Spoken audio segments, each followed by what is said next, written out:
Every single weekend, um, thousands of people accidentally blur the lines of federal tax laws right from their living rooms simply because they don't know the difference between just getting rid of an old sweater and operating a fully fledged e-commerce empire. Oh, absolutely. Like they start out just clearing out their garage, and then 5 years later, they're suddenly managing international logistics, completely terrified that they might be doing everything wrong. Right, yeah. It's really the ultimate boiling frog scenario. You put a listing up online, it sells, you get this huge rush of dopamine, and before you even realize what's happening, your dining room is just buried in cardboard boxes. Seriously, the boxes just multiply. They do. And that transition from, civilian to entrepreneur in the reselling world is incredibly murky. That lack of structural clarity is exactly what leads to massive burnout for so many sellers. Which brings us perfectly to today's deep dive. We are breaking down the entire life cycle of the e-commerce entrepreneur, specifically zeroing in on eBay sellers today. And our anchor for this discussion is this really fascinating set of internal strategy documents and a framework created by a company called ReSeller. And this framework is so crucial because it's specifically engineered to cut through that exact murky landscape we were just talking about. Right. It gives sellers a map to figure out exactly where they are, and more importantly, what structural mechanisms they need to put in place to safely reach the next level without, losing their minds. Exactly.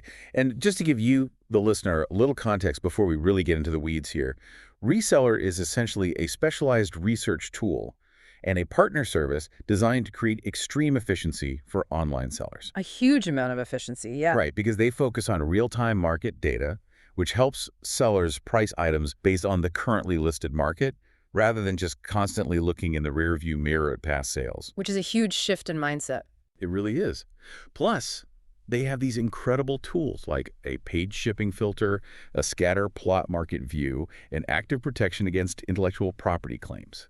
And honestly, it is incredibly accessible. You can actually sign up at their website, theresellerlife.com, and just download their free companion mobile app to test their whole philosophy yourself. Yeah, you really have to try it to see the difference. Completely. Yeah. They offer a 7-day free trial with absolutely no credit card required, and it's just $7 a month after that. So, let's unpack this framework. Where does this map actually begin?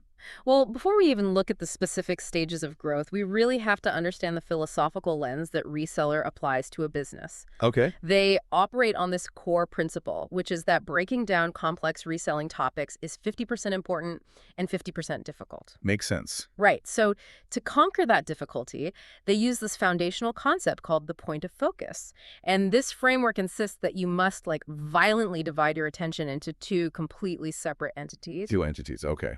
Yeah, so there is the store, which is just your eBay account, and then there is the company, which is the actual entity that uses the platform. Oh, I see. So we're completely decoupling the storefront from the business entity itself. Yeah. Let me try an analogy here from the outline to see if I'm tracking. Go for it. Let's think about operating a food truck. There is the day-to-day action of just handing tacos out the window to your customers, right? That's the store. Exactly. That's the storefront. But then there is the back-end reality of the business. Ordering wholesale ingredients, paying for the gas, filing tax paperwork, passing health inspections. That back-end engineering, that's the company. That is a fantastic way to visualize it, honestly, because synthesizing this point of focus really matters. Depending on where you are in your journey, your eBay store might be the only effort you have. The only window you're serving out of. Right. But as you scale, eBay might just become one single distribution channel supported by a massive multi-platform corporate architecture. Oh. Establishing this separation early prevents a very dangerous trap. It stops you from applying corporate-level logistics and strategies to what is just a weekend hobby. Which brings us to the actual starting line, level 1 of the framework, which they very aptly call the hobbyist. Yes, level 1. So the hobbyist is defined as someone who is just selling some stuff. Just some stuff. Yeah, literally just, cleaning out a closet, maybe downsizing a personal collection. But the crucial mechanism here isn't the volume of items they're moving. The defining factor is entirely about intent. Let's dig into that mechanism. Why does intent matter more than volume? Like, if I sell 1,000 video games from my basement, I'm just a hobbyist. You might be. because the hobbyist did not introduce capital to acquire those items with the specific intention of turning a profit. Oh, I see. You bought a video game 5 years ago to play it, Mm. or you bought a guitar to play it. Now you don't use it, so you're selling it. That intent fundamentally dictates how the Internal Revenue Service and the legal system view your activities. Okay, so structurally, what does the back end look like for the hobbyist then? Well, legally, the structure is a sole proprietorship. Absolutely no formal company is created. You are literally just a private citizen selling your own belongings. No taco truck paperwork yet. Exactly. And the accounting mechanism here is really fascinating and honestly a relief for a lot of people. For income tax purposes, the cost of goods sold is set exactly to the sale price of the item. Wait, I want to pause on that because that's Uh-huh. a massive point for anyone listening who might be freaking out about their tax liabilities right now. Oh, totally. So let's say I bought a vintage leather jacket 10 years ago for $300, and I sell it today on eBay for $100. I'm taking a huge loss, Mhm.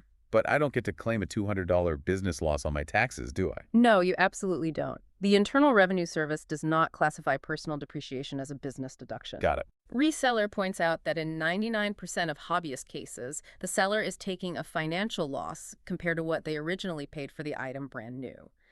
So for tax reporting, your cost of goods sold is effectively equal to your sale price. Meaning you show zero profit. Exactly. Which simplifies your life tremendously because there are no complex corporate tax returns to file. You're just breaking even on paper. Okay, that makes sense, but I'm looking at the reseller strategy document right now, and I have to push back a little on their timeline on behalf of our listener. Let's hear it. They advise hobbyists to stay in this stage for an entire year. A whole year. I mean, the modern era of the side hustle where everyone is trying to build an additional income stream immediately, why on earth would you spend 12 full months just slowly selling off your old attic junk? It sounds totally counterintuitive, I know, but the founder of Reseller addresses this impatience with a rather brilliant and slightly sarcastic quote in their guidelines. What do they say? They say, if your goal is fast money, you may want to get into day trading stocks. I love that. That's incredibly direct. It has to be direct, because skipping this step is exactly how you fail. That first year isn't about revenue at all. It's entirely about building structural muscle memory. What do you mean by muscle memory in this context? You need to understand the platform's mechanics. You need to learn how to pack a fragile item so it actually survives transit across the country. Oh yeah, the shipping learning curve is steep. It's brutal. And you have to learn how to navigate a difficult customer return. You need to build this operational muscle memory without risking a single dollar of actual business capital. So you're practicing with the house's money, your own old stuff. Precisely. It's pure risk mitigation. If you mess up a shipping label on your old jacket, it's annoying. But you make a fundamental algorithmic mistake on a pallet of goods you just financed with a high-interest credit card. You're out of business before you even start. Exactly. You don't build a massive restaurant kitchen before you even know how to flip a burger. That makes total sense. So let's talk about the transition. Eventually, the hobbyist runs out of things in their attic, right? Yeah. If they want to keep selling, they have to start buying. Yes, the well runs dry. And the moment capital is introduced to acquire inventory specifically for resale, the entire risk profile transforms, which drops us squarely into level 2. Level 2, Let's side learn. hustler. This is really the realm of the active grinder. The grinder. I feel like this is where the vast majority of e-commerce content on the internet lives. It's highly energized. Oh, absolutely. This is the seller waking up at 5 in the morning on Saturdays to hit yard sales. They're digging through estate sales, bidding aggressively at local auctions. And the document mentions a very specific cultural phenomenon here, which is the reliance on the I Got a Guy network. Yes, the I Got a Guy network is the absolute lifeblood of the level 2 seller. I really want to talk about the psychology of that because the document notes that these sellers keep their contact's name a heavily guarded secret. Like you never tell another seller who your guy is. Never. It's the cardinal rule. And it all comes down to information asymmetry and localized scarcity. How so? Well, the side hustler operates on the mechanism of the flip. They buy a single unique item at a really low price and sell it high. Their entire profit margin exists just because they found an undervalued item before anyone else did. Right.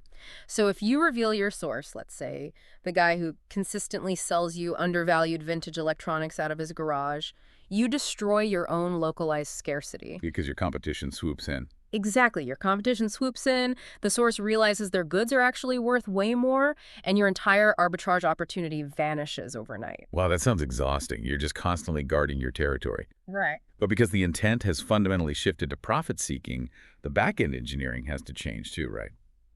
Walk me through the legal and accounting shift here, because it seems like a massive leap. It is a completely different ballgame. While a side hustler might start as a sole proprietorship, they are actively moving toward forming a formal corporate entity.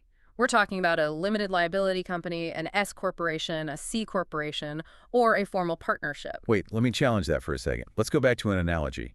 Think of moving from just playing casual pickup basketball at the park to joining a competitive minor league team. Okay, I like that. Suddenly, you have to track your statistics, pay for uniforms, and actually play to win. But if I'm just buying a bunch of vintage neon signs at a flea market and flipping them online from my garage, why do I suddenly need to go through the headache and expense of forming a limited liability company? That sounds like massive overkill for a weekend gig. It definitely sounds like overkill right up until a vintage neon sign you sold has faulty, decades-old wiring, sparks a fire in someone's home, and they sue you for damages. Oh, wow. Okay. Yeah. If you operate as a sole proprietorship, you and the business are legally the exact same entity. That means your personal savings account, your family's home, your personal car, they're all fully exposed to that liability. That's terrifying. It is. But a limited liability company creates a legal firewall. It legally separates your personal assets from the company's liabilities. Okay, that firewall makes perfect sense. What about the tax structures, though? You mentioned an S corporation. How does that change the math for a side hustler? It fundamentally alters your tax strategy.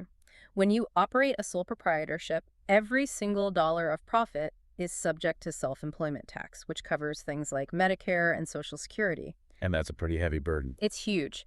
But with an S corporation, you can actually pay yourself a reasonable salary, which is subject to those taxes, and then take the remaining profit as a distribution, which is usually not subject to that same self-employment tax. Oh, wow. So it's a very sophisticated mechanism to optimize your tax liability as your revenue scales up. Exactly. And the accounting gets way more intense too. Dramatically so, I'd imagine. Oh, yeah. You can no longer just match your cost of goods sold to your sale price like a hobbyist. You have to meticulously track every single expense. Like gas money. Yes. Yeah. The mileage you drove to the estate sale, the packing tape you used, a portion of your internet bill.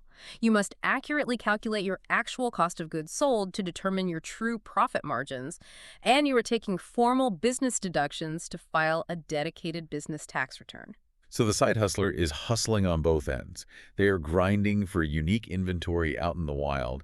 They are grinding through really complex accounting at home, which honestly leads to an inevitable bottleneck. Yep, the ceiling. Right. The human body requires sleep, and a day only has 24 hours. You simply cannot grind at yard sales forever. You will hit a hard ceiling, and that's why the reseller framework forces you to pause at this stage and ask yourself a very difficult question. What do you actually want? Yeah. Are you happy making an extra $1,000 a month knowing it requires your constant physical weekend labor? Or do you want to build an empire? Because if the answer is, I want to build an empire, the entire methodology of level 2 breaks down. You just can't build an empire on a secret network of local flea market guys. Exactly. To scale sustainably, you have to replace your own physical labor with systems, which pulls us into the final tier, level 3. The full-timer. Yes, the full-timer. This person has completely outgrown the daily grind of the individual flip. Their point of focus shifts entirely from finding the next random treasure to executing a reliable daily machine. What does that machine look like mechanically, though? Like, how are they sourcing if they aren't at the yard sales at dawn? They build highly repeatable sourcing channels that don't depend on luck at all. They establish formal contractual relationships with massive wholesalers, with large-scale distributors, and often directly with manufacturers of both new and used products. So they aren't buying one unique camera. No, they were buying entire pallets of items. And the back end, the inventory management, the complex multi-state taxes, the payroll for warehouse employees, it is completely streamlined by standard operating procedures. And reading through the framework, there's a really fascinating structural rule at level 3. The legal structure explicitly excludes sole proprietorships. Yes. Like, you must be a formal entity, a limited liability company, an S corporation, a C corporation, or a partnership. Why is a sole proprietorship strictly forbidden at this level? Because the ultimate goal of level 3 is completely different from the previous levels. You see, a side hustler wants to generate cash flow for right now. Right, to pay the bills or go on vacation. Exactly. But a full-timer wants to build a brand and create a saleable asset. You want to build a company that is so structurally sound and so independent of your own personal labor that you can eventually sell the entire operation to an investor when it's time to retire. Ah, I see. And you can't sell a sole proprietorship because, legally speaking, you are the business. Right. An investor wants to buy a well-oiled machine. They don't want to buy a person. Business valuation relies on mechanisms. A buyer will pay a massive multiple for an S corporation that has established manufacturer relationships and automated fulfillment, but they won't pay a dime for your personal ability to spot a rare coffee mug at a thrift store. Exactly. But this shift brings up a huge psychological question that a lot of sellers struggle with. Yeah, I want to challenge the emotional reality of level 3. So many people get into reselling purely for the visceral thrill of the hunt. The treasure hunt. Finding a hidden gem buried in a dusty box gives you this massive rush of adrenaline. When you transition to just ordering 50 identical pallets from a manufacturer from behind a desk, doesn't the work become incredibly boring? How do you replace that visceral thrill? It's a profound question, and honestly, it's exactly where a lot of level 2 sellers get permanently stuck. They refuse to give up the dopamine hit of the yard sale. But for the successful full-timer, the thrill doesn't disappear. It just evolves. Evolves how? The adrenaline rush fundamentally shifts from the thrill of the treasure hunt to the immense satisfaction of system architecture. Oh, that's interesting. Yeah, the dopamine hit comes from successfully trademarking your company name. It comes from negotiating a 50% discount on freight shipping because you optimized your supply chain. Right. It comes from the pride of managing payroll and providing health insurance for your new employees. You shift from being a treasure hunter to being an architect. You are no longer hunting for a single profitable item. You are hunting for absolute operational perfection. Building the commercial bridge instead of just walking across the wooden plank. Exactly. But navigating that immense journey, from an attic clearing hobbyist through the grueling side hustler phase, all the way to a full-timer building a saleable asset, it requires the right tools. It really does. And it requires serious guidance, which brings the conversation perfectly back to why Reseller created this framework in the first place. Because reseller isn't just handing you a piece of software and wishing you luck. Their tone is highly conversational and empowering. They view themselves as an active partner in your business, built by resellers for resellers. Let's talk about the mechanics of that support, specifically regarding intellectual property. Because as you scale, your risks scale. Absolutely. They offer a built-in verified rights ownership integration. So Reseller's verified rights ownership integration actively stands while you are searching for comparable items. It acts as a constant shield to warn you about brands that aggressively enforce their intellectual property, preventing you from stepping on a landmine before you even create the listing. That is massive. The tool essentially intercepts the mistake before it becomes a real liability. Right. Another thing that really stands out in their materials is how they challenge deeply ingrained seller habits, particularly around pricing. There is this old-school dogmatic mentality in the reselling community that you should strictly price your items based on historical sold data. The classic method. Right. You look at what an item sold for last month and you price yours exactly the same. But Reseller aggressively educates sellers on why they need to evaluate the currently listed market instead. What is the mechanism behind that paradigm shift? It's a difference between looking at lagging indicators versus real-time supply and demand. Pricing based on historical sold items feels emotionally safe, but it's a total trap. Let's say a specific vintage camera sold for $200 last month. If you price yours at $200 based on that old data, you feel confident. But what if today there are suddenly 40 other sellers who just listed that exact same camera for $150? Then your camera's just going to sit in your inventory gathering dust. Exactly. Your item becomes theoretical value rather than actual cash flow. By analyzing the currently listed market using resellers' tools, you are looking at the live competition you're facing at this exact second. That makes total sense. It ensures your pricing is agile, so your inventory actually moves. It creates extreme efficiency. It's about pricing for conversion, not pricing for ego. Well, we have covered incredible ground today. Let's briefly recap the evolutionary map we just charted. We started with the level 1 hobbyist. They're just figuring out the platform's mechanics, building muscle memory with zero intent to profit, and an accounting structure where their cost of goods sold just zeroes out their income. Right, the learning phase. Then we move to the level 2 side hustler. This is the grinder relying on localized information asymmetry and their secret network, actively tracking expenses, utilizing structures like a limited liability company, and flipping single items for profit. Hustle.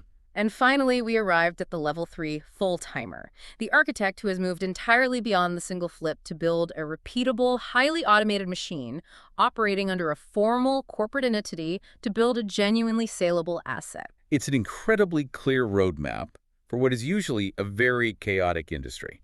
And as a reminder to you, the listener, if you liked what you heard today, you should absolutely check out other reseller videos. Furthermore, if you want to apply this level of architectural strategy to your own business, you need to check out the service for yourself. Highly recommend it. Go to their website, theresellerlife.com, and grab the free companion mobile app. You can get a 7-day free trial right now without even putting in a credit card, and if you like it, it's just $7 a month to maintain that efficiency.